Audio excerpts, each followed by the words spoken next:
Good evening, ladies and gentlemen, and wish you all a happy new month. That is the 1st of February 2021. It is a pleasure having you, and hope that the week was amazing, given that the auxiliary Lions of Cameroon have qualified for the semi-finals, and one could get how Cameroonians were jubilated, most especially in the economic capital of Cameroon, Douala. That said, in tonight's edition, we are going to be talking about a pertinent issue that has to do with road accidents in general, and that happened in the hills of Chang in particular. But then we are going to be having an overall view of road accidents in Cameroon. And to discuss about this topic, we are honored to have Apostle Tabi Simon Ayong, the founder of Graceland Christian Assemblies. He's not new very often. He is always around to grace the occasion as possible as he can, and he will be accompanied, or we will be accompanied this week naturally by our able panelist, Mangevenashus. Good evening to you, Apostle Tabi, and thank you very much for honoring our invitation. Good evening, Vanessa. Good evening, viewers. It's a pleasure being with you. It's our pleasure having you. Mangevenashus, you're welcome. Vanessa, good evening. Good evening to our viewers, and good evening to Apostle. It's always a pleasure when we have him on set. Yeah. And Vanessa, permit me greet those who are watching us from Gaundere, in the Damawa region. All right. Yes, good evening to them, and hope that we deliver to them. I was told the other time, after one of the sessions, I had a lot of calls from Gaundere, because I've been there before. Yeah. Okay. I've been there. I went for church planting. I went to do some feasibility studies. I went for spiritual mapping, and when I came back, lots of people called after one of the sessions. So actually, it's like they view us so much in the north. Yes. In the groundwater as a whole, we have a lot of televiewers there. Mangevenashus, your appreciation of the quarterfinals, the auxiliary Indomitable Lions. Vanessa, it remains a fact that all of us, we never expected, we did not see the Lions this far, and personally, I did not see them this far. So their qualification was a good one, but a surprise. It was a good one, but a surprise. Viewpoint is a debate program divided into two parts. It has to do with the questions and answer, and the second part has to do with the debate. Let us have the first part.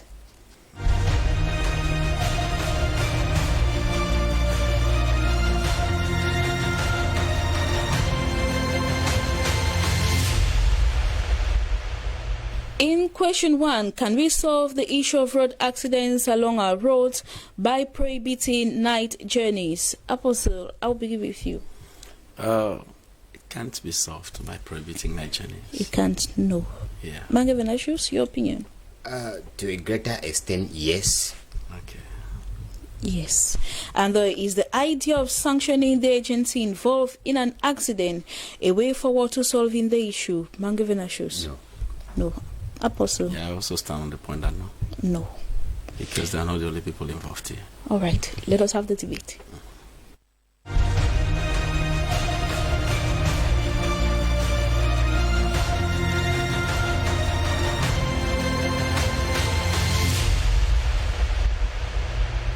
Once more, you are all welcome, ladies and gentlemen, and if you are just joining us, you're watching one of your favorite evening debate program, Viewpoint. In tonight's edition, we are trying to find out, can we solve the issue of road accidents along our roads by prohibiting night journeys? After some of the agencies were being sanctioned, I think that's the Mainwa Voyage Agency. It was sanctioned by the Minister of Transport after the accident that took place at the Chang Hills, and we know of that of General Voyage that happened in Tikinemiki. They were equally sanctioned. So, Apostle, in your point of view, you think that night journey should not be prohibited? It's not the major truth is, prohibiting the night journey, you have to understand that people are in different sectors and different activities. There are some people that their chance, the nature of their job, their chance to travel but at night. And so you sanctioning night journeys, like you, at the same time you want to blame the night for the accidents. The night should not be blamed. No way. Yes. Okay. If you want to blame the night, you shouldn't blame the night, because there are people who must travel but at night because of the activities. And then you now like wanting to sanction night journeys. It means you're saying that these people will not travel because a lot of people will not find time to travel within the day. So what I think is that Traveling at night, yes, traveling at night is okay, but then some certain measures should be put in place and be respected. And if these measures can be put in place and respected, I think that traveling will not be a problem. So what are some of those measures that can... Yeah, some of the measures, the thing is, like when an accident happens, at times we just shout and think of the agency, we shout and think of the driver. There are many, many things that contribute to an accident. The principal one first is the route. I think the infrastructure should be improved. Yes, it's one of them. And now you prohibiting night journeys. You don't prohibit night journeys. Instead of prohibiting night journeys, we can come up with policies that, okay, at night, people must drive at this speed. At night, people must rest from this time to this time, which is a normal routine in transport. It's rather unfortunate that our drivers, they don't respect it. So you prohibiting them not to travel at night, even in the day, they'll still do the same things. So the problem is not the it's the people involved. It's the people. And it's a whole chain. It's a very long chain. If we have to break it down, it's a very long chain. It starts with the driver, it gets to the passengers, it gets to other road users, it gets to the agency. Many, many people are involved. And so you're prohibiting that there should be no traveling at night. The same people are the ones who still travel in the day. And the same things they will do. So it's not about the night. It's about us changing our mentality. It's about us changing our approach of doing things. It's about a complete shift of paradigm, changing our mindset, the way we see things. And by so doing, so many things will come along, because at night, it's not just a matter of being at night. Even in the day, people drive recklessly. It's not just a matter of being that it's night. In the day, people drive with very high speeds. You're getting that? And then it's true, I acknowledge that at night, at times when there are accidents, people die most of the time because there is, we find it, the rescue teams don't get to them on time. But then, since we know that it's an issue, then why not keep them standby 24/7? That's the point. There are certain careers, there are certain probations that people don't sleep. You come like to nursing, you come like to our police stations are open 24/7. Our hospitals are open 24/7. So there should be rescue teams on the way to 24/7. Apostle, you think that the night should not be blamed, but naturally you and I, you know that the human system is made in such a way that when it's night, naturally you are not that active as you are during the day. Your visibility is not the same. Yes, I know there's a visibility problem. Yeah, it cannot be the same. So don't you think that banning these night journeys will permit that of visibility problem, and that's why there should be a speed limit? And we know that at night a lot of evil things, in quote, do happen as compared to during the day. Yes, the issue, what I'm saying is this: at night, being the night, even if you tell guys to drive just within the day, people being what they are, drivers in general, these guys are stubborn. I did logistics and transport. These are my people. I've managed them. You give them time to go and rest, they will not rest. You get what I'm saying? So there are many things that contribute that these things will also be even in the day. There is fatigue. Are you getting that? You give them chance to go and they will not rest. You give them time. In those agencies, I know that they'll tell them, okay, when you come back, go and sleep. They will not sleep. You go, you find them in bars. You go, you find them in clubs and the rest. And so at the end of the day, so I just believe that we should put good principles, and people can say travel at night and be safe. Because there are people that he's working in Douala. I'm taking an example. He had to be at work up till about 4 o'clock in the evening. And he has a document to pick in Yaoundé the next day at 9 o'clock. How will he do? Are you getting that? He's not a boss on his own. Perhaps he came up urgently that he must travel. He must travel. So if he has to leave in the morning, he misses work and there'll be a problem this side. So how do we cope? How do we manage it? So traveling at night is not a problem, but it's not. It's all other factors are contributing to this accident. Mangavenashus, to a greater extent, you think that the issue of road accidents, or we could solve road accidents by banning night journeys? Yes, Vanessa, you said something about the idea of visibility. Everybody knows, in every driving school, they will always indicate that the driving becomes complicated at night and when it is raining. These are two challenging periods. Once you are on the steering, you are tasked, that is your mind, your five senses are supposed to be completely on alert. because within any short period of just a twinkle of an eye, anything can happen. They will tell you driving at night is too difficult. Driving in the rain during a storm is very difficult. So I think that when we talk about, when you look at the accidents that are occurring, you see that the majority of them, we're not saying all, that's why I said yes to a certain extent.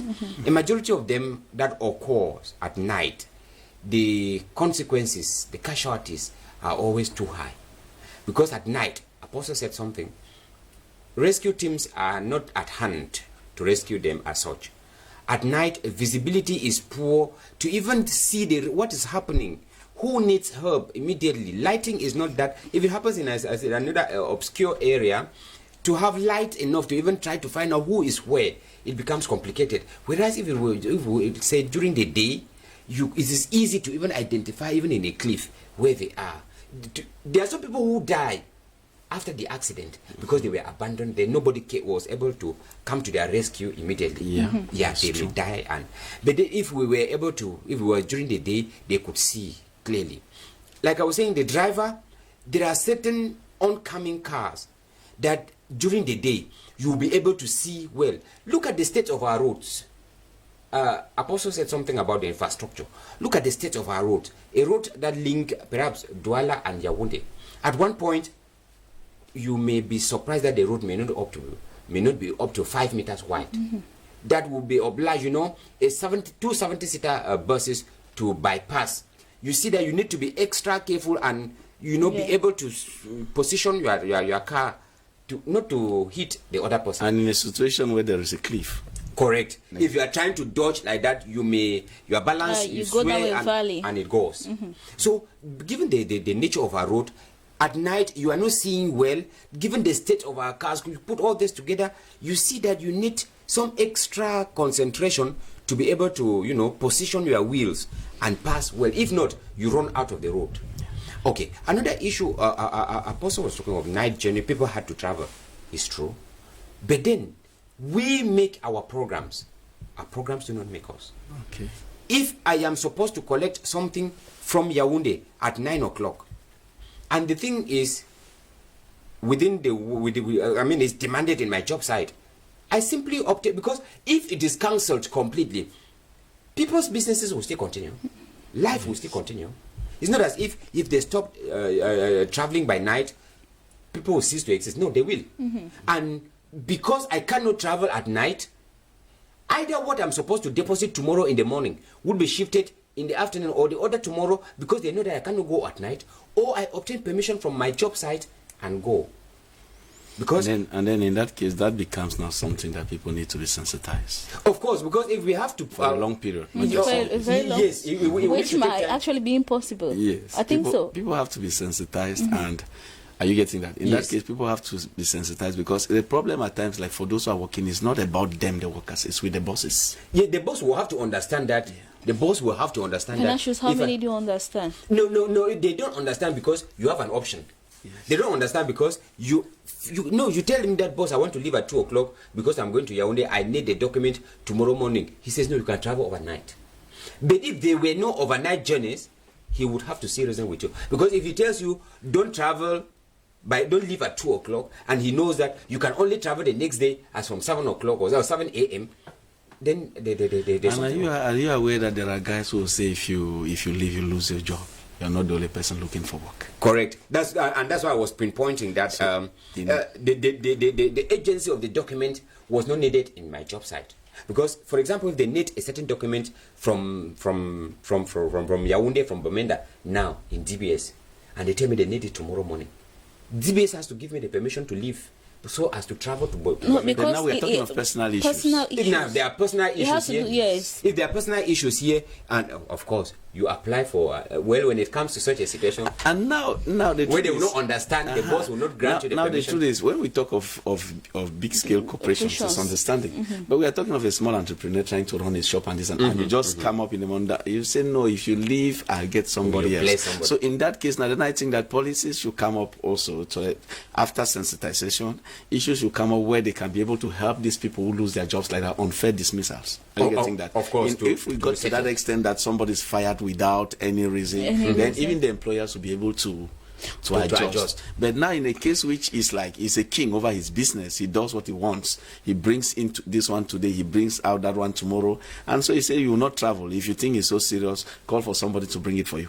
Are you getting it? Okay. And there are documents that cannot be handed to somebody else except you.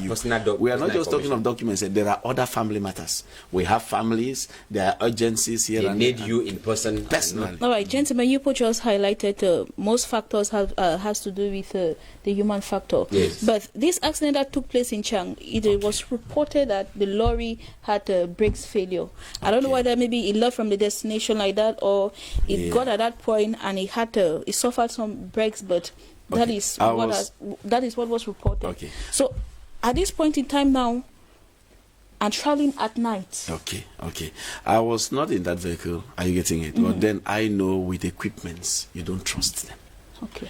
I'm not sure that guy left the base with a vehicle without brakes and decided to engage on the way, knowing that he's carrying petrol. Nobody will try that. You're getting that? So this is a mechanical fault. It can happen at any time. All right. We are seeing aircrafts crashing day and night. Okay?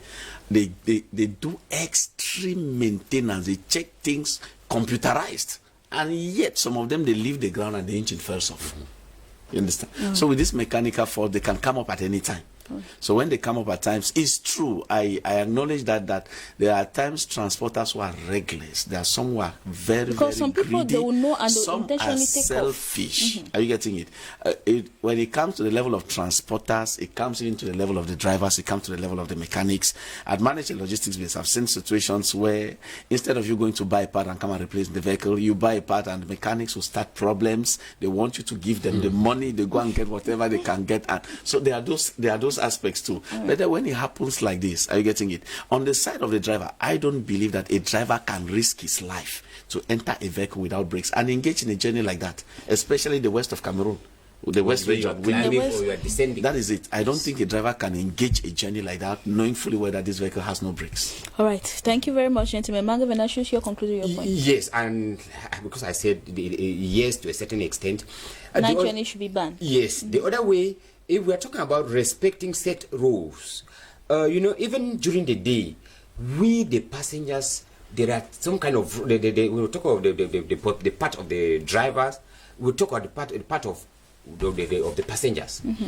When you look at the initial results that was given, or the number of those who died during that accident, overloading, they tell us that, of course, they tell us that 53 people died instantly and 29 were wounded. When you put the two figures together, they give you 82.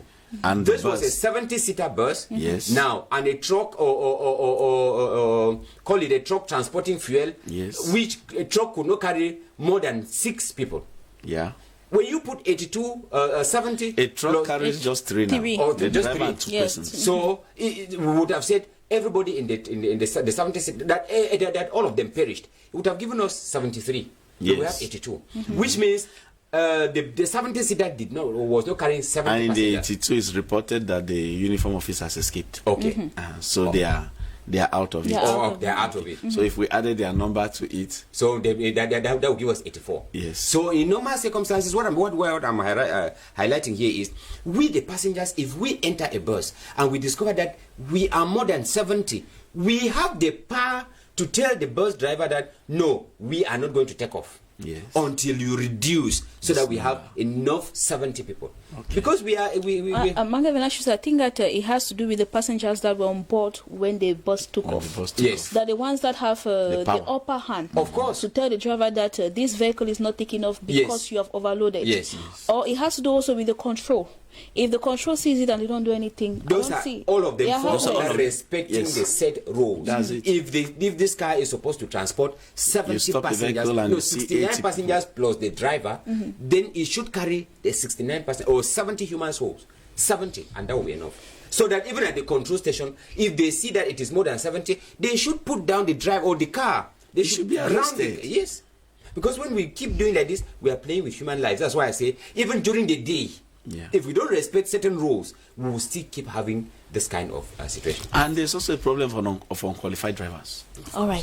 Thank Especially you very much, gentlemen. Thank you very much. Since we're running out of time, let us take the second question. But I know that our televiewers, all those factors, they know about it, and good enough, we are out to sensitize them as well. Is the idea of sanctioning the NJC involved in an accident a way forward to solving the issue? Apostle, you think that always sanctioning these agencies, giving them 3 months, giving them 1 month, sanctioning these agencies, is it the best way forward?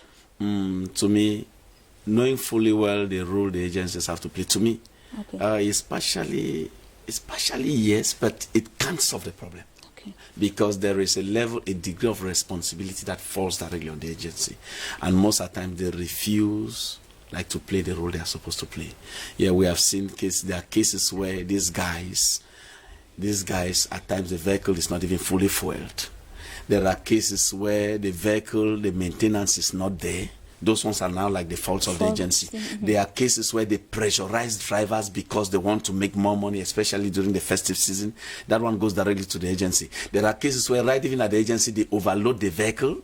Yeah, so that one goes directly to the agency. So in that case now, are you getting it? If they are sanctioned, it's okay. But now, for that sanction to take place, there is a level of investigation that must be done to find out where or which of these faults is theirs that caused the accident. An example of this recent one. Yes. And then now there are cases where, even if you find a vehicle, like a vehicle is overloaded, that it was not at the agency. These drivers started picking passengers on the way as they go, because that's what they mostly do. So in this case now, the driver is the criminal here. Are you getting it? He went about picking people and picking people. Okay. There are cases where it's not just the driver even. The driver has nothing to do.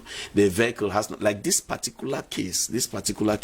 Now, I think that the cause of this accident is the abuse of power.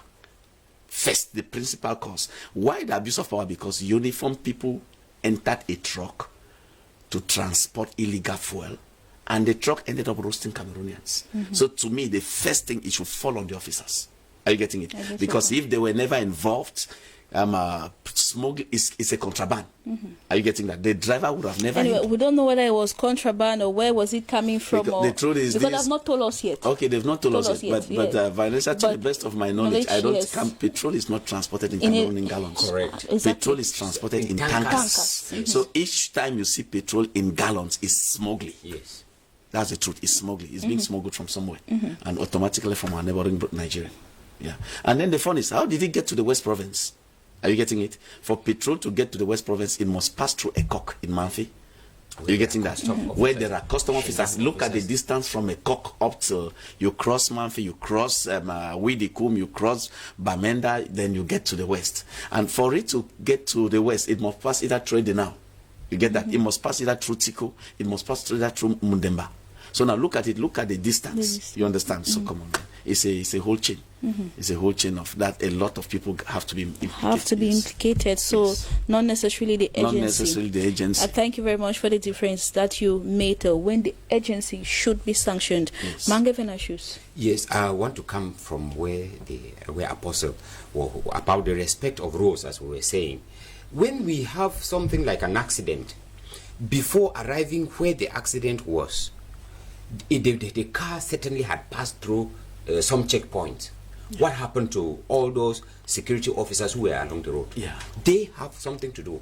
Because in Cameroon here, it suffices to, they don't have to come in and see how many people are in this car. They say they are controlling. What are they controlling? Money. Once you give money, nobody even ventures to see what you are carrying. We don't even want to know what is in the car. You pass and you go. Anything that happens, you are responsible. All those officers who were walking along that line are responsible. There's something they say, they are controlling speed. Let me run the 60 above, the 100 and above, and I reach there, I'm given a penalty. Yeah, speed, your level of alcohol, everything. And then I continue. The normal situation should have been, the car should be grounded. You are no more checking from here till the next day. And possibility, we impound your car. We do like that to 2, 3, 4. People will have to respect. Yeah, because when that happens, the driver will be in problem with the agency. Of course. And the next driver will not want to get himself involved in that. So there are just so many things, as I was saying here. You get that? There are just so many things. There are just so many things that get involved.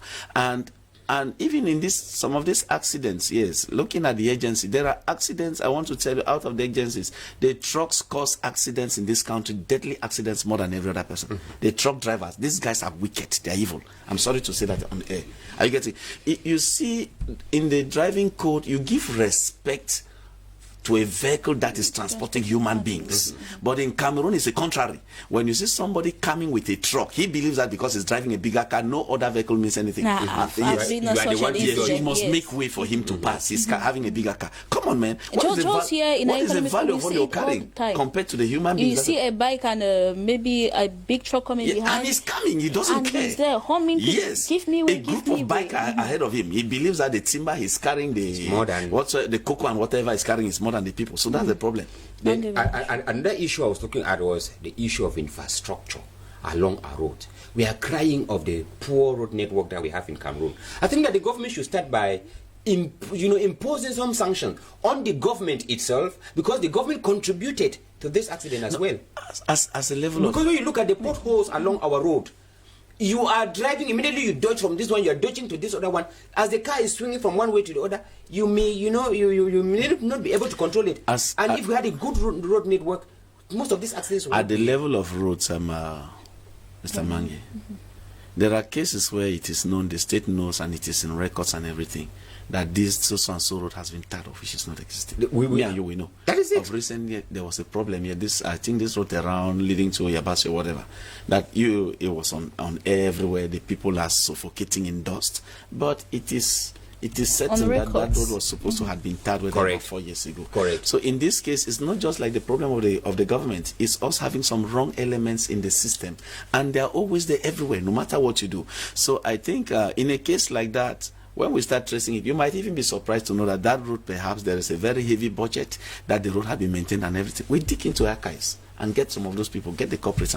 and I think discipline one or two, the others can learn from that. So that is why I think that if we want to talk about the causes of this accident, it should not only, it's true, the agency involved has their part, but then the responsibility should be shared. It should not be a responsibility that only the agency. Because there are accidents. There are accidents where people run into the roads. There are people who are reckless on the highway. There are accidents that are caused even that perhaps the stray animals and the rest. All of those things. Yes. Are you getting it? They come in. And in the course of a driver dodging away, perhaps not wanting to kill a dog, not wanting to kill a goat, he can end up throwing a bus in the valley. Of course. And so there are some of those other things. So